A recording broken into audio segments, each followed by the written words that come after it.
Hey y'all, it's Lindsay. Welcome back to my channel and welcome back to the 2022 spring cleaning series. Now today is the third and final video in the series this year.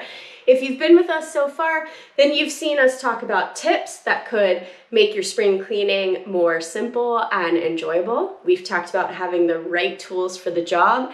And today I want to talk about the importance of having a functional space, particularly in the kitchen. Now, you may be wondering what that has to do with cleaning, but I would argue it has a lot to do with cleaning because either your space is already very functional, in which case spring cleaning is a breeze and you get in, get out, you're done, on with your day. Fantastic. Or if you're like myself, it's not quite working for you yet. And I now have a 3-step process that anyone can do that will help you find a way to make things more functional. What is functional for me and my family may not work for you and yours. So it's not as easy as do this, buy this bin, put this here. It's not that clear cut, but I promise you, if you follow this 3-step process, you will be well on your way to having a functional kitchen. So the first step in making any space more functional is to take note of what isn't working. So this particular space I'm cleaning right now, what doesn't work for us here is that we pile the dirty dishes on the countertop next to the sink.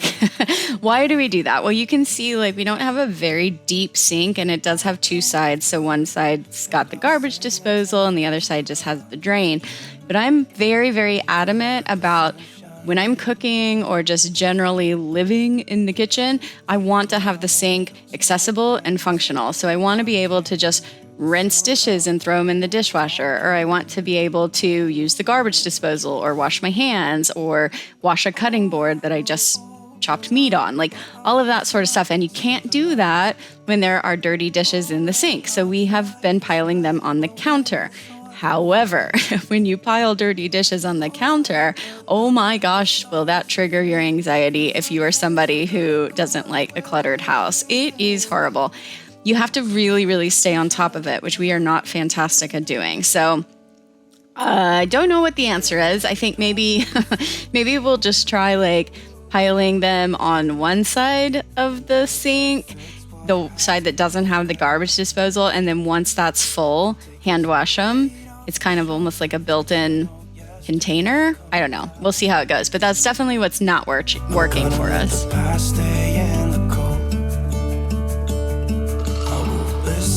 To the ocean, let its unsaid words be spoken, and I'll let my mind be carried by the waves. Oh, I will open up my eyes so I can see the light. Oh, and I'll try to spread my wings so I can fly. Oh, and the darkness starts to fade, feels like things are gonna go my way. Sunshine in the day.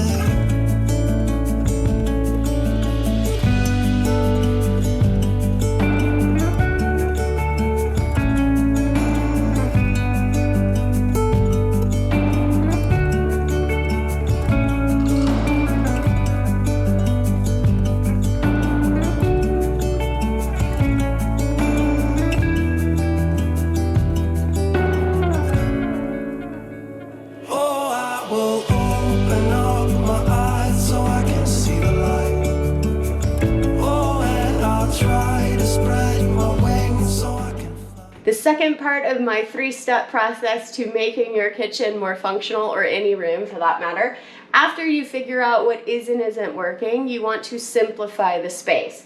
So particularly in the fridge, there are things like this, which is so expired. It's also mostly empty, so that just needs to go. So you're gonna find the easy stuff like expired food, but then also there's definitely some food in here that we are probably never gonna eat, and we're just kidding ourselves, and it's taking up space. So we're gonna get rid of that.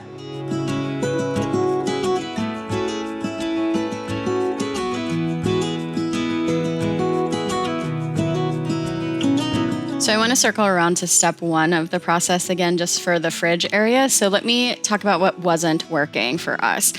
So I don't think you can see here, I've got these like clear plastic bins and they were labeled with like what went where. And like I definitely could have put my fridge on Pinterest if I had wanted to, but it wasn't as functional as we needed it to be. Jared wasn't using the system. However, he didn't like the system. He didn't help me come up with the system. So it really wasn't our system. It was my system. And it's his fridge too. So I don't know what the new system's going to be, but it needs to be one that we kind of like come up with together.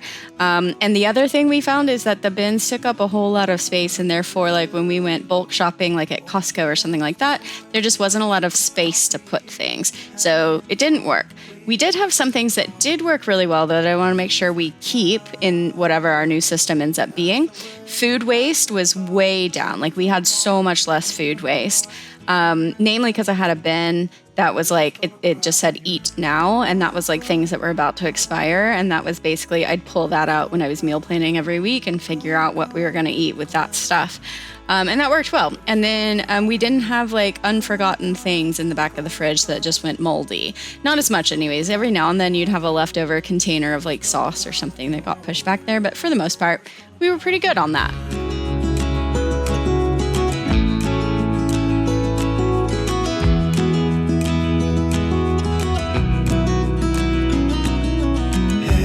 So once you're done simplifying, ask yourself a couple of questions. Did simplifying solve your problem? If so, you just had too much stuff. If simplifying didn't solve your problem, you need to think through some possible options.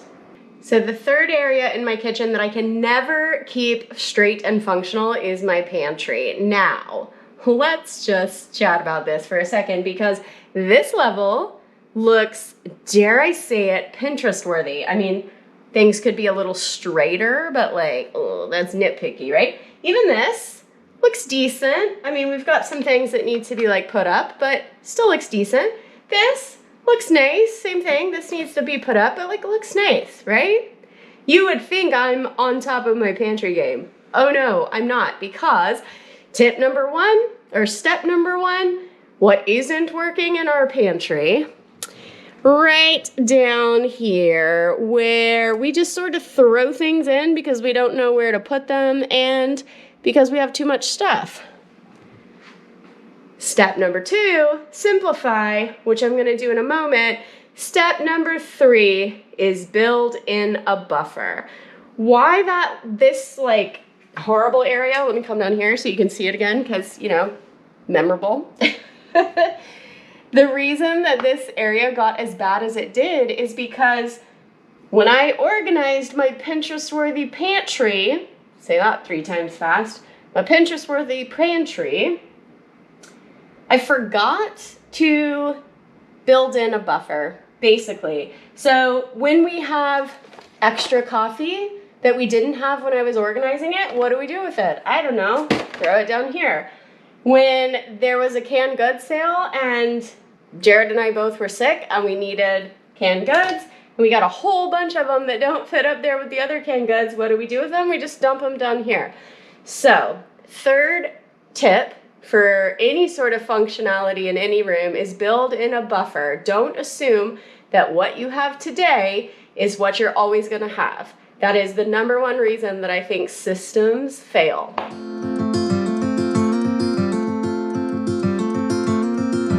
I've been running most of my life, blowing smoke everywhere around.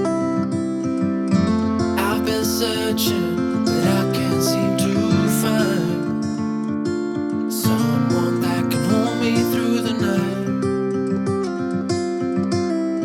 I'll count to 10, then open up my eyes.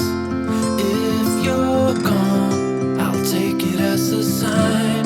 But if you stay, then baby hold me tight and send me off with the words of a lullaby.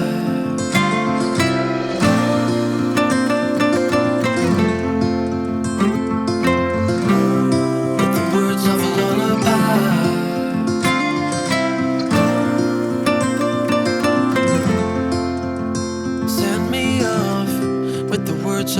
lullaby. And just to clarify, what I mean by build in a buffer is like basically have white space, empty space in your pantry or fridge or anywhere in your kitchen, so that as you buy new things, as you buy things that maybe you've never bought before but you want to try, like there is empty space to be able to put things in and not have sort of that overflow, which is what we ran into in the bottom. So that's what I mean by making sure you build in a buffer. Then open up my eyes.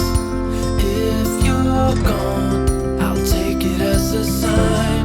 But if you stay, then baby hold me tight and send me off with the words of a lullaby.